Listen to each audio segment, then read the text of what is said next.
Hello, bachcho. Let's read the given question. The question says a vertical U-tube of uniform cross section contains water up to height 0.3 meter. Show that if water on one side is depressed and then release its motion up and down, the two side of the tube is SHM and calculate its time period. So basically we need to understand कि हम किस तरीके से check कर सकते हैं कि whether the given motion is SHM or not. ठीक है. सो उसके लिए we need to remember the expression that is F equals to minus के एक्स. अगर कोई भी फोर्स जो जिसकी वजह से मोशन हो रहा है, if it is of the form F equals to minus के x where k is any S H M constant, so यहाँ पे हम कह सकेंगे कि this will be representing what S H M, right. So इसको फाइंड करने के लिए we have to follow certain steps. So first step होता है कि इक्विलिब्रियम फाइंड करना है. Equilibrium means F net is zero वाली पोजीशन फाइंड करना है. उसके बाद उस इक्विलिब्रियम पोजीशन से स्लाइटली डिस्प्लेस करना है, slightly displace the body right from that equilibrium position. उसके बाद फिर क्या करना है, उसके बाद we can say if the force comes out to be of the type F equals to minus के एक्स, देन हम फाइनली क्या कहेंगे कि जो टाइम पीरियड होगा that will be under root of m by k. So this is the expression we need to remember. अब यहाँ पे हमें यूट्यूब के बारे में ये चीज़ करनी है in the given question. So यहाँ पे वी कैन से कि we will solve it and check K की वैल्यू कुछ हमें मिलेगी ऑफ दिस फॉर्म. सो जो भी के की वैल्यू आएगी we will substitute that and we will get the value of time period, right. So let's start with this. So we can suppose that we have a YouTube over here.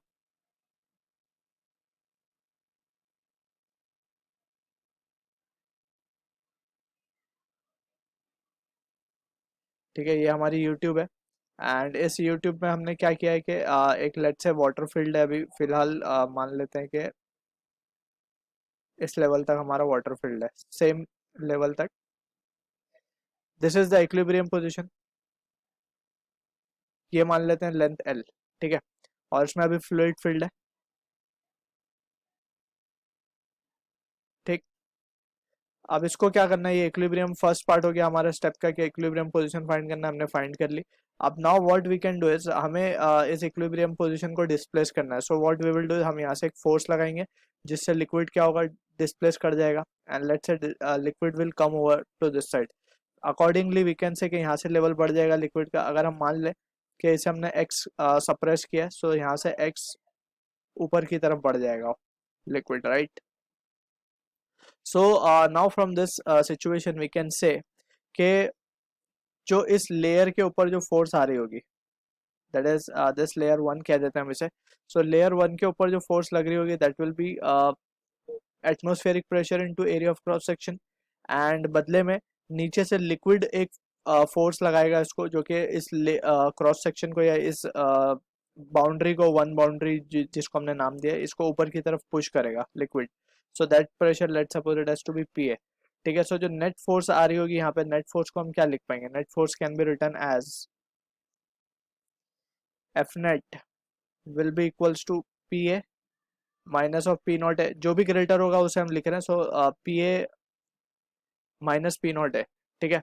So from this we can say अब यहाँ से we can see के हमें final check करना है pressure P, ठीक है. So pressure P हमें निकालने के लिए क्या करना होगा, लेट सपोज ये लेयर का अगर हम पाथ देखें, सो यहाँ पे we can consider this distance will also be x. So यहाँ पे अगर हम बात करें इस फ्री एंड पे जो प्रेशर होगा that is atmospheric pressure P not, right. जैसे यहाँ पे एटमॉस्फेरिक प्रेशर लग रहा था P नॉट का जो हमने यहाँ लिखा है. सो वी नो के जो डेप्थ है, ये पॉइंट जो लेयर टू है हमारा, लेयर टू पे जो फोर्स आ रही होगी विल बी, या फिर हम ऐसा कहते हैं कि P2 will be equals to P1 equals to, हमने इसको P माना है क्योंकि वी नो के हॉरिजॉन्टल सरफेस पे लिक्विड के ऊपर प्रेशर जो होता है सेम लगता है. So this is the horizontal surface. So P1 पे 1 पे जो भी प्रेशर हो रहा होगा वही 2 पे होगा और उसको हमने P माना हुआ है, ठीक है. यहाँ पे हमने P लिखा है उसको. So from this we can say अब P2 के ऊपर जो भी प्रेशर आएगा, P2 पे क्या प्रेशर आएगा, P2 पे प्रेशर आएगा atmospheric plus gauge pressure. Gauge pressure means जो डेप्थ का प्रेशर आता है that is pressure head we can say 2x. So row ji 2x, right. So depth पे हमेशा प्रेशर बढ़ जाता है रोजी एक्स के हिसाब से या रोजी एच के हिसाब से, ठीक है। सो देयरफॉर हम फाइनली अब क्या कह सकते हैं, एफ नेट जो हमें मिलेगा, एफ नेट क्या आ जाएगा, पी की जगह पे वैल्यू रख देंगे हम किसकी, पी नॉट प्लस रोजी 2x